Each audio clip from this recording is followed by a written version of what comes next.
Olá!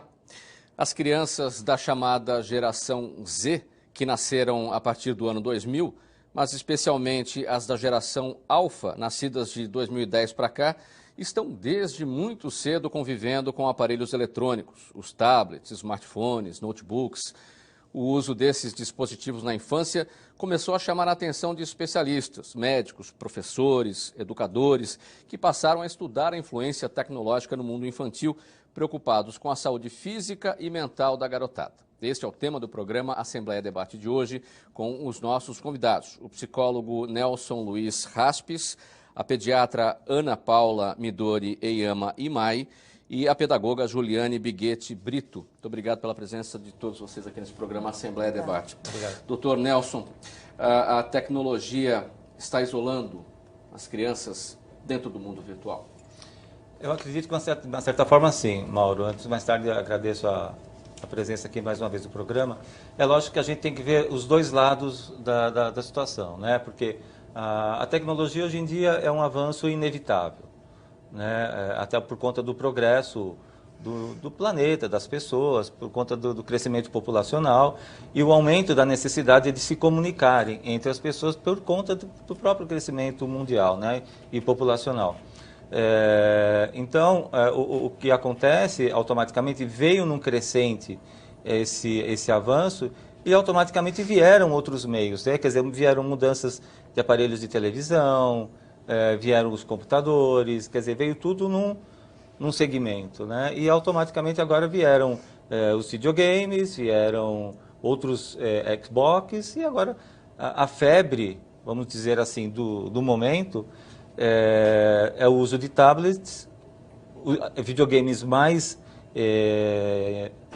violentos, inclusive, né, com jogos mais violentos, até interativos, os smartphones, os tablets e os próprios computadores em dimensões 3D, quer dizer, que é para dar uma realidade maior, e criando cada vez mais os jogos viciantes, né? Mas, num primeiro momento, eu, pelo menos como trabalho com dependência química, já há muitos anos, já tenho diagnosticado e discutido isso com vários colegas de trabalho, que isso se tornou também uma patologia muito semelhante à própria questão comparativa a uma dependência química, né? Diga-se álcool, drogas, entre outros vícios, né? Como sexo, trabalho, compulsão alimentar, porque se trata... Por quê? Porque se trata de um quadro compulsivo. Se tornou um quadro compulsivo. Então é aquilo que a gente está falando. É importante a tecnologia? Sim, lógico que é importante. Tanto é que nos ajuda, estamos aqui conversando através de uma forma de tecnologia. E como tem sido utilizado até nos meios escolares e acadêmicos. Hoje em dia, escolas particulares, universidades estão cada vez mais utilizando esses recursos, mas frisa-se de uma forma lúdica, né? Que é isso que a gente enfatiza no primeiro momento, que é o lado positivo. E depois vem as outras consequências que a gente vai estar explorando depois. Doutora Ana Paula, a mesma questão. A tecnologia está isolando as crianças do mundo virtual. Como é que a pediatria observa esse momento? Eu acredito que sim.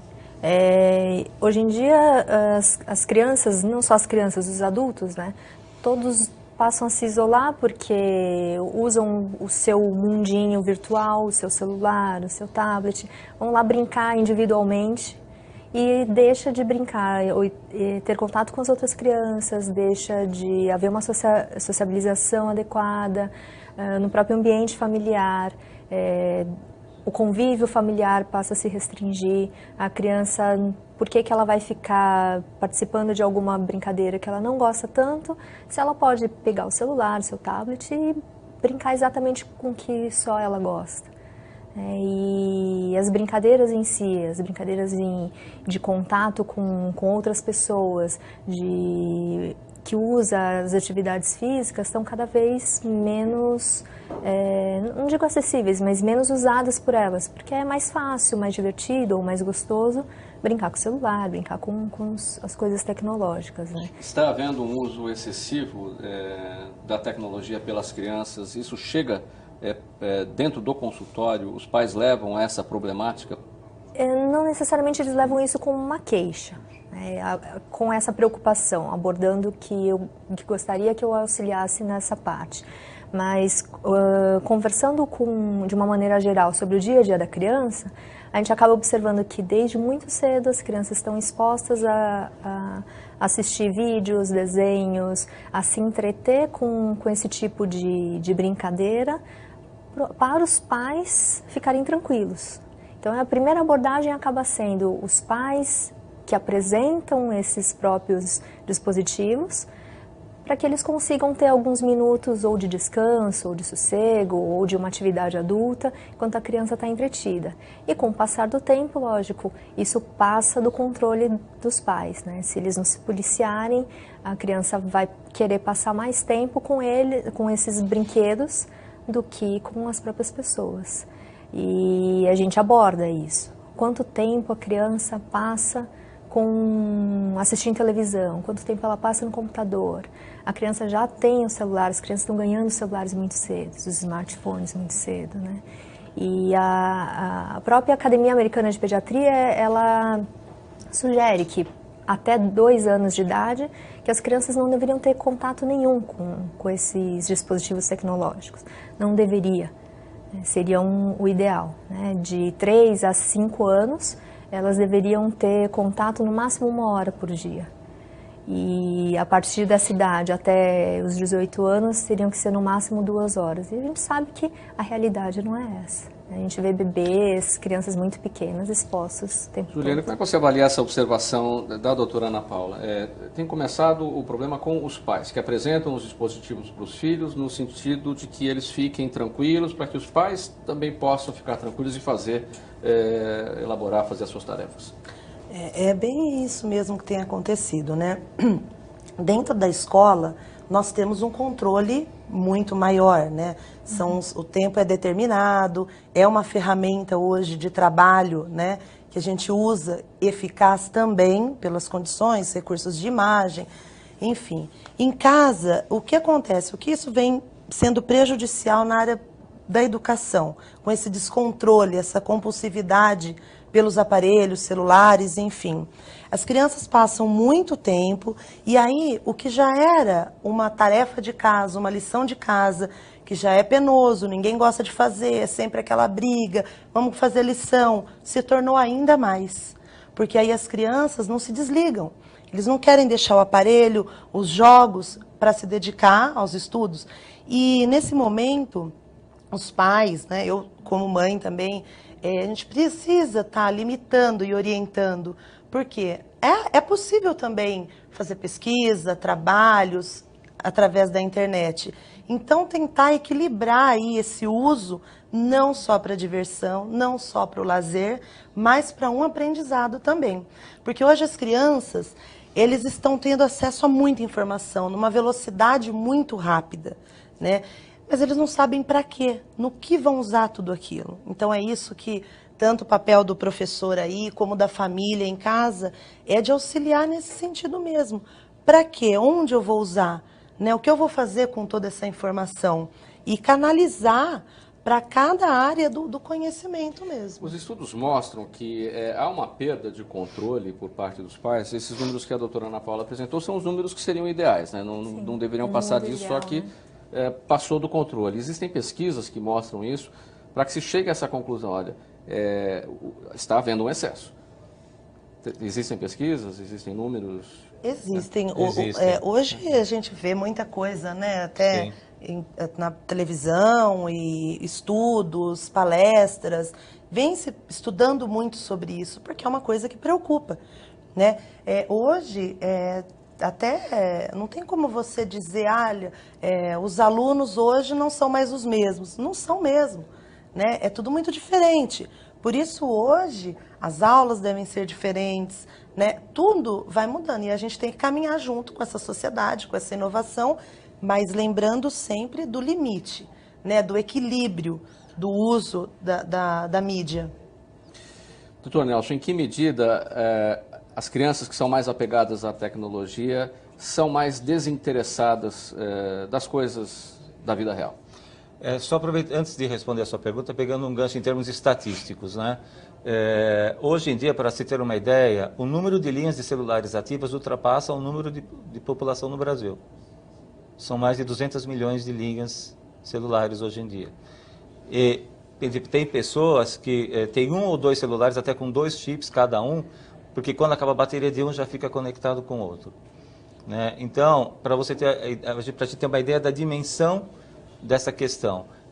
Agora, o que acontece com as crianças hoje em dia, porque principalmente os adolescentes, né? E eu chamo muito a atenção dos pais, porque assim, as crianças, elas perderam hoje em dia, estão perdendo hoje em dia, aquilo que nós vivemos na nossa época na questão de brincar, na questão de jogar uma bola, de se machucar na rua, coisas desse tipo. Então, elas vivem uma realidade hoje que a primeira coisa que elas fazem quando levantam é pegar um celular. Né? É pegar um celular. Ou então nem dormem, porque isso já afeta até o sono. Então, a realidade que elas vivem hoje não é a mesma realidade da minha época, da sua, de nós. Então, qual é a realidade delas hoje? É virtual. É virtual. Qual que era a nossa realidade? Era brincar na rua, tomar chuva, etc. Então, eu chamo a atenção dos pais, porque eles acham assim, a culpa é toda da internet. Não, a culpa não é toda da internet, eu discordo, de uma certa forma. A internet está lá, você tem que saber como utilizá-la. Se você não souber utilizá-la, ela vai virar um vício, como eu apontei agora há pouco. Não é? Eu até, contribuindo com a sua fala, hoje a internet são os aparelhos tecnológicos que estão manipulando as pessoas. Né? Isso no geral, crianças, adultos. E deveria ser o caminho inverso. Sim. O adulto, o indivíduo manipula o aparelho tecnológico. Né? E com essa evolução toda, isso está se invertendo. Exatamente. Né? A tecnologia está dominando o homem. A tecnologia está dominando o homem. E não é isso. É um recurso, tem que ser usado, utilizado. Sim. Mas o homem domina. O homem que vai dominar, né? E não o inverso. Eu tenho a visão de que o homem se permite dominar pela tecnologia. Os pais ficam tão preocupados com os filhos, mas eles mesmos não enxergam que eles também estão sendo grandes contribuintes, estimulando os filhos a isso. De que forma? Por exemplo, eu que trabalho em instituição psiquiátrica e consultório, eu já observei isso N vezes. Você está numa sala de espera, 3 pessoas, pai, mãe e filho, para uma consulta, cada um com o seu celular, um do lado do outro. E eu tenho pacientes que quando chegam em casa, em vez de chamar pelo nome, cadê você? Né? Então... Doutora Ana Paula, a Juliana chamou a atenção de que, né, do ponto de vista pedagógico, as aulas não devem ser mais as mesmas, porque os alunos não são mais os mesmos, mas as brincadeiras não são mais as mesmas. Tem que se levar isso em consideração? Eu acho que sim. O advento da tecnologia fez com que mudasse muita coisa, né?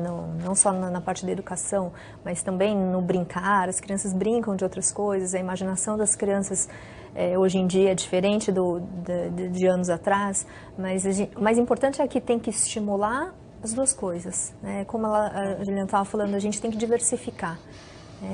Estimula a brincadeira com jogos eletrônicos, não precisa estimular, porque as crianças já são estimuladas pela própria curiosidade delas.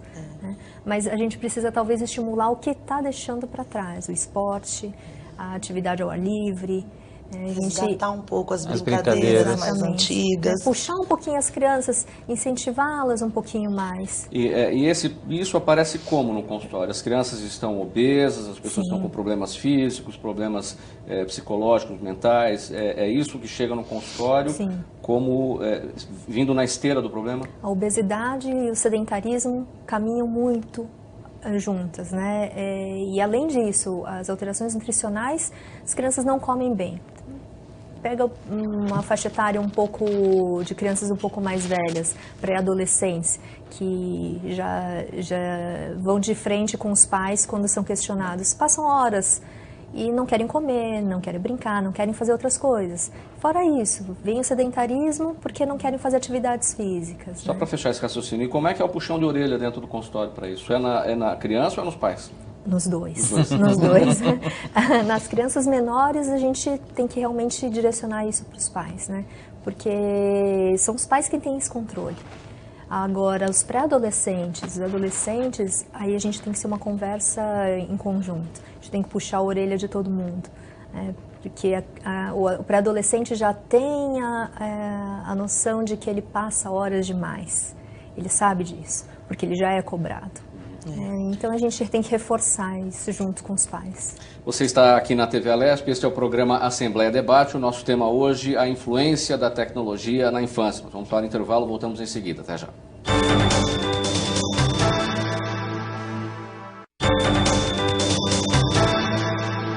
Aqui na TV Alesp, de volta com o programa Assembleia Debate. O nosso tema hoje, a influência da tecnologia, dos dispositivos eletrônicos sobre a vida das crianças. Doutor Nelson, sem colocar aqui, claro, em xeque a ciência que cada um defende aqui, nós, adultos, nós migramos de uma situação para outra, nós não somos do mundo digital, a gente veio para essa situação, diferentemente das crianças que já nasceram nisso. O que nós, adultos, sabemos exatamente sobre o que acontece com elas, né? A gente, claro, se espanta porque não é da nossa realidade, né? Agora, elas já nasceram nisso, né? Como é que a gente pode também se colocar no lugar dessas crianças, vendo o lado delas e não vendo pelo nosso foco aqui? É interessante essa pergunta, Mauro, porque eu vou fazer uma ligação com o meu próprio trabalho em si, né? Na verdade, os pais, hoje em dia, eles têm, até a própria colega com certeza vai confirmar isso, eles têm muita dificuldade de acompanhar o próprio crescimento físico, emocional, pedagógico, psicológico, integral dos filhos, de uma forma holística. Então, o que acontece? Os pais hoje, em função, pai e mãe têm que trabalhar. Então, o que eles fazem? Enchem os filhos ou de atividades, ou terceirizam, deixam com babás, com os avós, e aí os avós não têm o controle como os pais têm. E aí os avós querem educar de uma forma e os pais não concordam e há divergências na educação. Então, quando os pais chegam em casa, o que acontece? Como é que foi seu dia hoje? Não me enche o saco, eu estou jogando aqui, dá um tempo, eu não estou a fim de conversar isso agora. Quer dizer, como é que foi na prova? Quer dizer, então, isso quando os filhos já não estão dormindo, né? E quando tem um tempo, normalmente que são os finais de semana, nem os pais às vezes sabem o que fazer. Então, o que a gente orienta, procurem atividades, procurem brincar, procurem interagir. Mas ele só fica no videogame. Então, peraí, se ele só fica no videogame, às vezes eu dou duas sugestões. Primeiro, chama ele para vocês fazerem alguma coisa juntos. Se ele quer jogar videogame, acompanha junto, mas de uma forma lúdica. Mas o que acontece muitas vezes, Mauro, como eu fiz um comparativo logo no primeiro bloco, relacionado à própria questão de uma adicção nova, de um tempo moderno que são adicções novas, os próprios pais, acredito que a doutora também concorda com isso, os próprios pais não conseguem nem identificar o que é uma dependência química, quanto mais uma dependência virtual, uma dependência tecnológica. Eles só sabem reclamar. Não sai desse computador, então vem almoçar, vem jantar, não, estou jogando, não vou comer agora. Como que é feito esse diagnóstico? Pelo próprio comportamento deles, né? Se você, por exemplo, vai tirar um celular da mão deles, ficam nervosos, irritadiços, às vezes querem agredir os pais, eles não querem viver... por exemplo, tem pacientes que eles usam o mundo virtual porque eles não conseguem encarar uma realidade. Eu já tive pacientes que, por terem sofrido bullying, ficam horas no computador e não saem de casa, porque ali aquela realidade deles é diferente. Então, eles têm uma autoestima baixa, eles não conseguem se comunicar com as pessoas, timidez. O apego à tecnologia, nesse sentido, esse apego pode significar que tem um outro problema por trás, por exemplo, bullying. Uma comorbidade, por exemplo. Você busca o uso da tecnologia para poder se proteger de alguma coisa que esteja acontecendo? Da mesma forma que existem comorbidades em dependência química, como depressão, ansiedade, pânico, etc., a dependência tecnológica também. Para disfarçar, muitas vezes, eu não estou bem comigo mesmo, não tenho com quem conversar. Ou então, o próprio estímulo tecnológico faz com que a pessoa, ela crie aquele mundo dela, e quando ela é obrigada a se interagir com a realidade, ela não consegue. E aí, obviamente, exige-se uma ajuda pedagógica, psicológica e até psiquiátrica, porque hoje em dia é muito comum crianças e adolescentes fazerem usos de psicotrópicos para poderem lidar com essas situações. Juliane, a tecnologia estaria desumanizando a relação aluno-professor? Eu acredito que ainda não, né? Que esse cuidado, essa visão hoje que as pessoas estão tendo, eu acho que isso ainda vai resgatar. Porque o dia que isso acontecer, aí acabou o aprendizado, né? Acabou a relação mesmo. Eu acho vai o papel, acontecer se não houver adaptação. Se não houver adaptação. Então, por exemplo, hoje, em sala de aula, você tem um recurso, é uma ferramenta importante, mas não é única. Ela veio para agregar, para fazer aquilo que você já fazia, fazer melhor.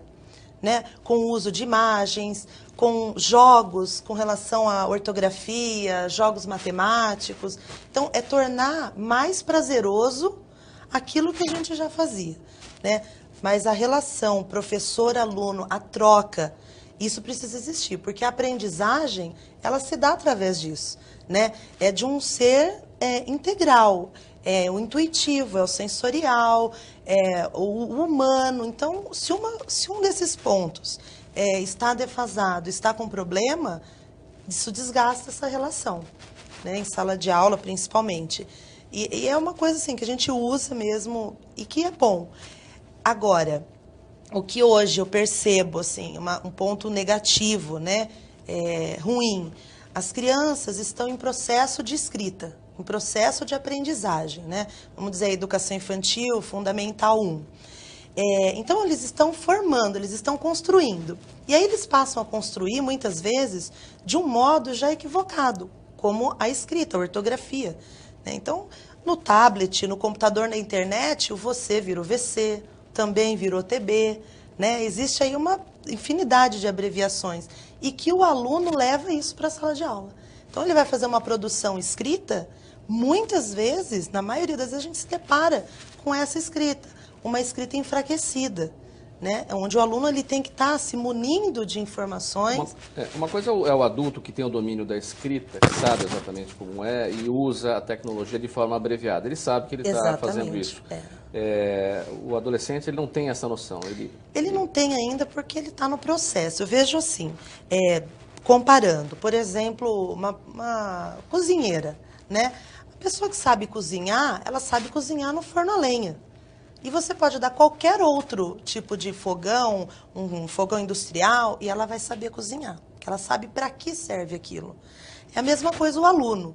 O aluno que passa pela linguagem verbal, pelo início mesmo de toda uma alfabetização desse processo e construção de escrita, depois ele pode abreviar. E acontece mesmo, a gente aprende lá na escola letra cursiva. Depois a maioria dos homens vão para a letra bastão, a letra de imprensa, né? Então, aí é uma escolha, mas você sabe usar, você tem aquele recurso. Né? E aí é uma opção, o adulto sim, mas o aluno não, a criança não. Doutora Ana Paula, há quem diga que a criança atual ela está menos altruísta, ou seja, ela está menos interessada pelas coisas do próximo. Vamos transportar isso para o mundo digital. Um compartilhamento de conteúdo, por exemplo, não pode significar um altruísmo moderno. Olha, eu estou compartilhando, eu estou levando informação para outras pessoas, eu estou colaborando, estou considerando outras pessoas a partir do momento que eu repasso um conteúdo que eu julgo importante. Dá para fazer essa comparação? Na teoria parece que funcionaria, né? Mas na prática a gente vê que se você não tem o contato físico, pessoal íntimo, né, de encontrar uma pessoa, encontrar um amiguinho, encontrar alguém que ele vá ajudar, ou que ele vá pensar no bem-estar de outra pessoa, sabendo quem é na vida real, é uma coisa. Né? Então, ele deixa de fazer isso e vai fazer isso no mundo virtual, ele não necessariamente ele tem amigos de verdade. E aí vem aquela falsa impressão de que a criança, através das mídias sociais, já tem amigos virtuais. não tem amigos, né? Os amigos ele vai conquistando através do contato físico, Não, mas interpessoal. considerando que o repasse desse conteúdo é com alguém que ele conheça, que seja um amigo de escola, Sim. então ele quer colaborar com um amigo repassando o conteúdo digital. Não deixa de ser uma forma de Não colaboração. deixa de ser, sim. Eu acho que não deixa de ser. A dificuldade é que a criança pode usar essa via como achando que é única. única. E deixar de ter a relação interpessoal para usar a via mais fácil, né? Às vezes é mais fácil ele passar um conteúdo para 10 amigos em um minuto do que ele ter contato com 10 amigos e levar muito mais tempo. Você destacou antes, Juliana, essa questão da escrita. Qual que é o desafio dos educadores em relação ao Ctrl-C, Ctrl-V, copiar e colar? Que isso também é uma forma de deturpar a escrita, porque você trabalha com fragmentos, vai colando ali e está pronto. E aí não existe o processo, né?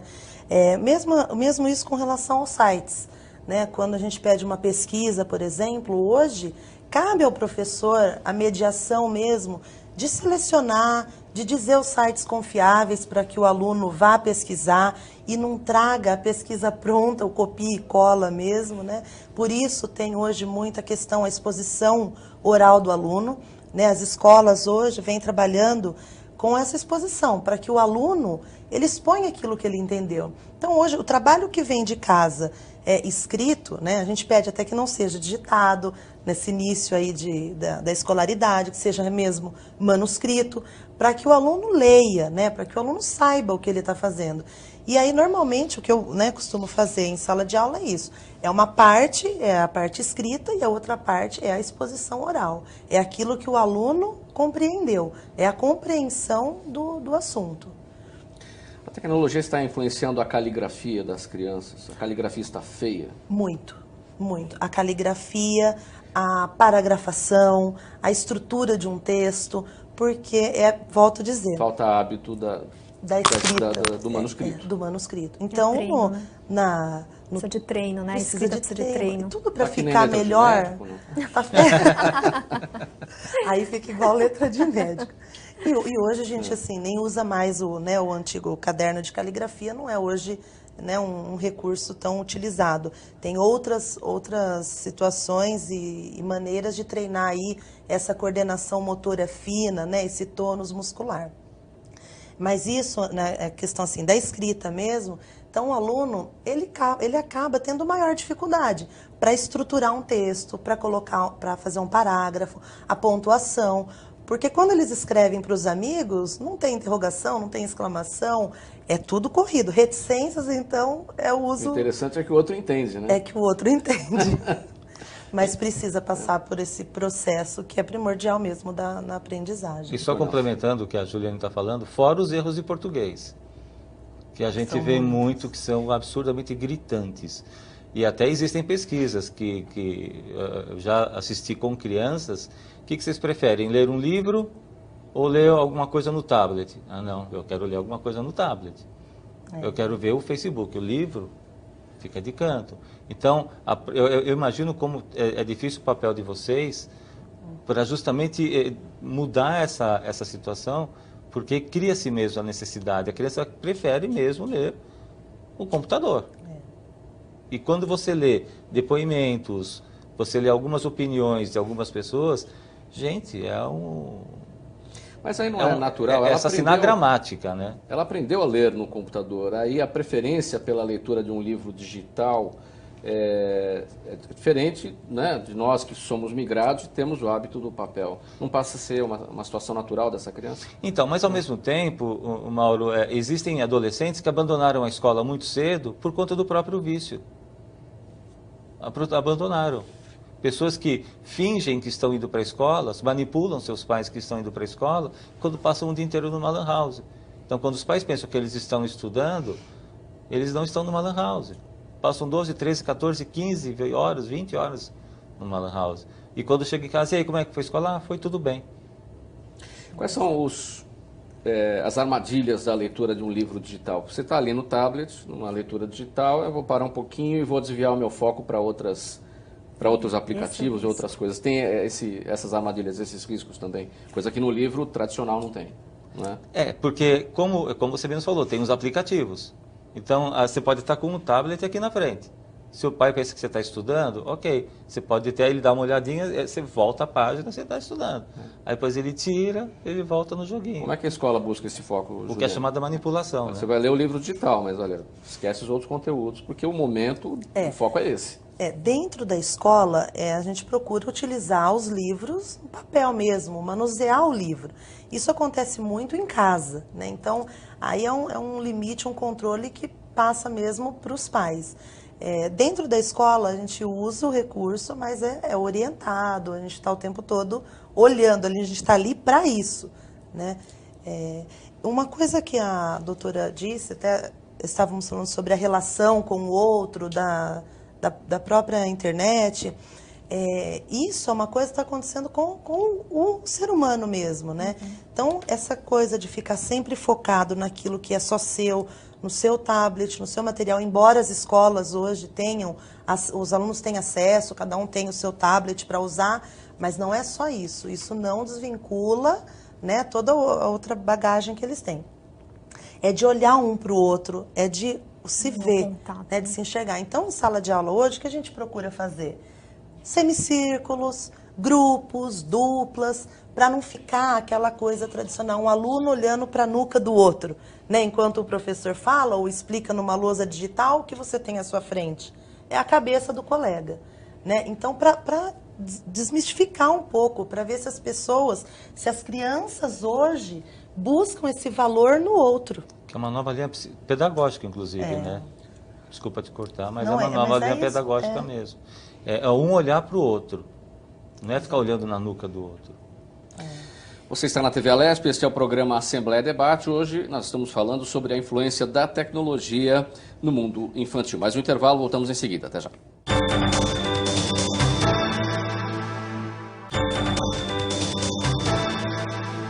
Aqui na TV Alesp, de volta com o programa Assembleia Debate, falando hoje sobre a influência do mundo digital na infância. Doutora Ana Paula, dentro do consultório, a gente ocorre a situação de diversas gerações reunidas com dificuldade de chegar num consenso. Vamos supor, você tem a geração X, que nasceu nos anos 70, a geração Y, que nasceu nos anos 90, a geração Z, são as crianças, nasceram nos anos 2000, e agora a Alfa, né, de 2000, são os pequenininhos, 2014, 2010, agora até 2014. Se é o avô que vai levar no médico, se é o pai que vai levar no médico, já começa a ter uma mistura de gerações aí muito grande. Isso dificulta um consenso na hora de uma observação do médico? Às vezes dificulta, principalmente porque não só responsabilidades diferentes para cada familiar, mas a geração dificulta bastante. Cada um já pensa de uma maneira muito diferente. Na minha época era assim. Na minha época a gente não fazia. Mas se for pensar assim, mas naquela época não tinha existia tablet, não tinha smartphone. E exatamente, aí, não existia. E aí, como é que sai da saia justa? Então, aí a gente tem que explicar para eles exatamente isso. Naquela época não tínhamos esses problemas, né? Como não tínhamos muitos outros problemas. Então a gente tem que mostrar, por exemplo, para os avós que é aceitável a criança já estar envolvida nas tecnologias? É aceitável, né? Porque o mundo é outro. Mas, ao mesmo tempo, a gente tem que orientá-los a limitar, a orientá-los a diversificar. E não só os avós, mas os pais também. Então, cada um pensa de um jeito e tem sempre um pouco de atrito, né? E, geralmente, quem acha que tem que reinar é a criança, né? Que manda, né? Proibir nem pensar, né, doutor Nelson? É difícil, hein? Proibir é complicado. Proibido, proibir é proibido. Proibir é proibido. Proibir é proibido, exatamente. Como é que chega ao equilíbrio? Como é que chega ao equilíbrio? Olha, se puder ser de uma forma mais saudável, tendo o diálogo, a interação, a participação, colocando regras, limites, mostrando que aquilo não é tudo, e havendo uma sintonia e uma empatia entre todos, que todos falem a mesma língua e que todos percebam o que está acontecendo dentro da própria dinâmica, independente de ser virtual, qualquer que seja, cria-se o equilíbrio. É lógico que uma ajuda psicológica sempre é bem-vinda. Eu sou suspeito para falar, lógico. Mas hoje em dia nós, psicólogos, estamos trabalhando cada vez mais para poder mostrar mesmo essa necessidade de manter esses elos entre os seus familiares, porque, como a gente estava falando agora há pouco, tá difícil ter equilíbrio porque é muita correria, muita pressa, muita cobrança, muito isso e muito aquilo. Nós pais passamos por isso, e os filhos sentem os efeitos. Então, o que a gente tem que fazer para ter equilíbrio? Ficar todo mundo junto, assistir uma televisão junto, brincar junto. Eu enfatizo demasiadamente, abusivamente o diálogo, que isso é um recurso quase que extinto diante de famílias que também estão se desfazendo por conta de outras situações, né, pessoais, familiares mesmo. Eu abordo demais porque não existe o diálogo. Existe o diálogo celular, né? Existe o diálogo tal, mas como nós estamos aqui interagindo, hoje em dia, numa mesa de jantar, por exemplo, eu vou assistir televisão comendo. Não se senta mais na mesa, todo mundo junto, como é que foi o seu dia? Né? O equilíbrio aí está na falta de conexão mesmo, né? Uns com os outros. Aí virtualmente falando até, né? Uma conexão mesmo de... escola, família, amigos, psicólogos, profissionais que atuam na área da saúde. Então, tem que haver essa conexão, essa interação para que haja o equilíbrio, porque é difícil saber, né, mesmo a dose. Agora, Juliana, e não são só os tablets, smartphones e celulares, tem os brinquedos que fazem tudo, que falam, que tem personalidade, inclusive. São brinquedos tecnológicos, mas proporcionam a brincadeira, né? Os Furbies da vida. De qualquer maneira, as crianças estão brincando. São tecnológicos. Isso é interessante, o fato de ser tecnológico, mas proporcionar a brincadeira, reunir as crianças em torno disso. Tem até condomínio aí que já fez casamento de Furby. É um verdadeiro Furbigueiro, né? Eu acho que é importante, sim. Eu não tiraria nada. Eu acho que tudo é importante, mas tudo na sua dosagem, né? Então não dá para ficar só com os brinquedos eletrônicos. Por exemplo, na escola tem o dia do brinquedo. Nesse dia, a maioria das escolas não permite que a criança leve brinquedos eletrônicos, justamente para propiciar uma troca, né, de brincadeiras com brinquedos. Uma interação, né? Exatamente. Então, com a boneca, com a fantasia, né? Porque o brinquedo eletrônico ele já é atrativo, ele não precisa de muita coisa para a criança se entreter com ele, né? Mas eu acho importante, as crianças gostam, eu acho que a gente tem que, de tudo um pouquinho, né? Não dá para exagerar. Eu acho que é uma saída.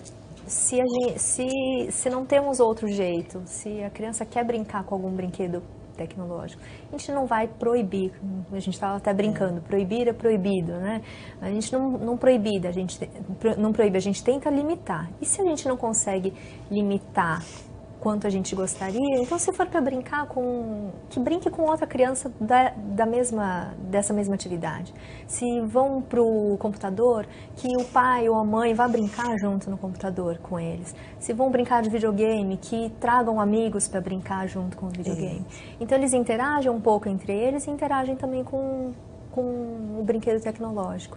Então eu acho que a gente tem que ir dosando para não ultrapassar o limite. Mas também não adianta a gente excluir, porque a nossa realidade já tem esses brinquedos. Que tipo de situação aparece dentro do consultório? Porque também deve ser desafiador, né? Antigamente, chegava uma criança doente no consultório, às vezes porque viu alguém comendo alguma coisa e não comeu, depois ficou doente porque ficou com vontade daquilo. Era comum isso acontecer, né?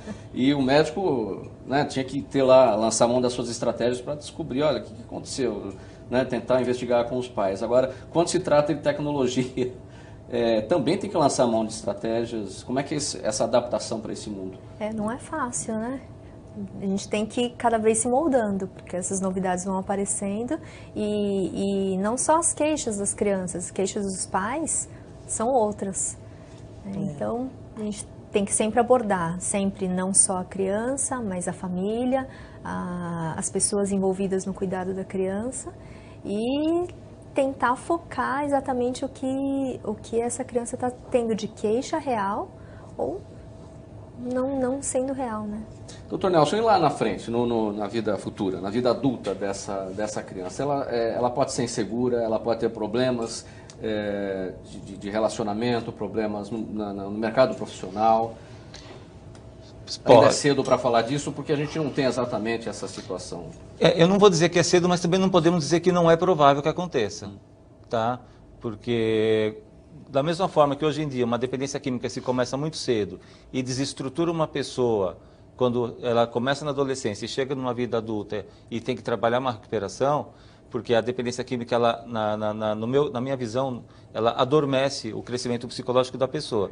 Se a pessoa ela não souber, como nós estamos abordando aqui, se os pais não souberem colocar limites, se a pessoa própria não se identificar que ela está fugindo de uma realidade, que ela está vivendo só aquele mundo, ela pode sim desenvolver outras patologias, que são as comorbidades que a gente chama, né? De uma síndrome do pânico, de uma depressão, de uma timidez acentuada, dificuldades de relacionamento interpessoal, dificuldade de arrumar um bom emprego, de ter uma formação melhor na faculdade. E quando chega lá na frente, se não for trabalhado isso enquanto é detectado o problema naquele momento, ela vai ter que fazer um tratamento para resgatar aquilo que não foi feito no passado. E isso, muitas vezes, leva-se anos para a pessoa poder pôr os pés no chão, vamos dizer assim, sair daquele mundo e pôr os pés no chão, né? Então, é como a doutora falou, me veio uma questão à mente. Por isso que é muito importante que os pais, eu enfatizo muito isso, vejam o que os filhos estão fazendo, quem são as pessoas com quem eles estão se relacionando. Eu tenho 500 amigos no Facebook, mas quem são os amigos? Na verdade, são 500 os que estão lá, mas quem são os seus verdadeiros amigos? Eles terem a senha das suas redes sociais, não só do Facebook, mas o WhatsApp, antigamente era o Orkut, entre outras redes. Os pais têm que ter isso, eles têm que ver o que o filho está fazendo, porque eles não sabem, eles não acompanham, eles querem confiar no filho. Então, se eles não tiverem essa visão, que é uma forma também de interação com o filho, né, para conhecer também esses amigos, mais para frente pode gerar outros problemas. Agora, sendo detectado desde o princípio, como já existem grupos em São Paulo, de grupos de apoio para familiares e usuários, quanto mais precoce detectado, menos problemas as pessoas vão ter futuramente. E isso não quer dizer que futuramente isso não possa ser desenvolvido, porque a minha visão é que como o mundo está sempre em constante evolução, outros vícios virão, outros problemas virão. Mas o que a gente não pode esquecer é que nós somos seres humanos em primeiro lugar. E por sermos seres humanos em primeiro lugar, a prioridade somos nós. Temos que aprender a nos olhar mais para dentro de nós mesmos do que para fora. Que nem eu disse para uma paciente uma vez. Ela falou, às vezes eu tenho vontade de sair para bem longe, ir embora bem longe. Eu falei para ela, de preferência, viaje para dentro de você. Porque é assim que você vai se conhecer. Entendeu? Para não ter que depois, no caso com os filhos, ter que passar pela mesma situação. Juliane, o desafio dos educadores, né, que é educar essas gerações que você já destacou aqui, a aula não é mais a mesma, porque o aluno não é mais o mesmo. Quer dizer, educar essas gerações que não se contentam mais com os meios tradicionais de ensino, né? Vai ter a lousa com acesso à internet, e essas coisas vão acabar se tornando cada vez mais comuns na sala de aula. Eu acho cada vez mais comum, e aí cabe, né, o nosso papel hoje de mostrar para os pais, para os alunos, enfim, para a humanidade mesmo, o quanto é importante a participação do aluno sem esses meios, né? Que isso ele agrega, mas não exclui outros fatores. Acho que o maior desafio é esse, é continuar ali na batalha das outras coisas que são importantes também. Com relação à internet, até o uso excessivo em casa, né?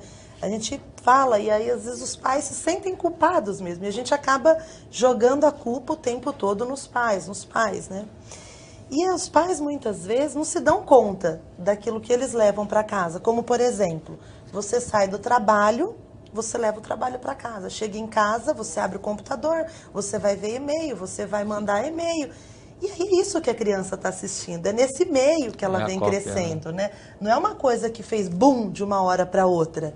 Não, é um processo, ela vem aprendendo, ela vem percebendo que isso acontece dentro da casa dela. E muitas vezes você está lá mandando uma mensagem, olhando o WhatsApp, e o seu filho está falando com você, e você está, tá bom, é isso. E você não está escutando, né? Ouve, mas não escuta, né? Aquela história. Aproveitar que o tempo do programa está acabando, você está com a palavra, para a sua conclusão, sua mensagem sobre o nosso tema, até 1 minuto. Olha, eu acho que é assim, a gente continuar nessa busca, né, incessante pelo que é melhor, pelas vantagens e desvantagens, colocar sempre o limite, né, tá sempre assim orientado por profissionais. Hoje os pais eu vejo que buscam isso mesmo e buscar mesmo resgatar os valores para que os meios de comunicação, a tecnologia não abafe, não apague o que é importante realmente na formação do indivíduo, na formação do ser humano. Doutora Ana Paula, sua conclusão? Eu acho que é importante para não só os pais, as famílias prestarem atenção que tudo isso vem desde muito cedo, né? Desde a criança ainda pequena, e ela vai, exatamente como a gente estava conversando, ela vai se espelhando nos pais, ela vai vendo o que vai acontecendo ao seu redor. Então dá exemplo e participem com as crianças do que elas estão fazendo. Aprendam a participar, aprendam a brincar juntos, e se é inevitável o uso das tecnologias, então que eles façam bom uso delas, né? Não só para diversão, mas para aprendizagem, para ensinar, para orientar e para fazer parte de convívio, não só familiar como social. Dr. Nelson, sua palavra final. Bom, é uma pena que o programa está acabando, mas eu agradeço muito, mais uma vez, muito obrigado pelo convite que vocês me fizeram. É um assunto que, se deixar, a gente fica aqui por horas, porque é um assunto extremamente extenso, mas fica aí um alerta para os pais. É lógico que tem o lado bom, mas sempre é bom uma reflexão de tudo que a gente conversou aqui. Para mim foi extremamente gratificante conhecer as colegas, dividir experiências com as colegas aqui também. E, se me permitem, eu quero divulgar um site ao qual eu escrevo artigos referentes à dependência química, e pretendo usar também o ano que vem, entre outras dependências, que é o www.direcionalcondomínios.com.br, que é um site voltado para problemas residenciais em condomínios familiares. Então, www.direcionalcondomínios.com.br, e o meu e-mail, nelsonpsico@hotmail.com. Muito obrigado e até uma próxima oportunidade. Obrigado, doutor Nelson, Juliane, doutora Ana Paula. Obrigada. Hoje nós falamos aqui sobre a influência da tecnologia na infância, no mundo das crianças. Eu quero agradecer a você de casa que nos acompanhou. Até o próximo tema.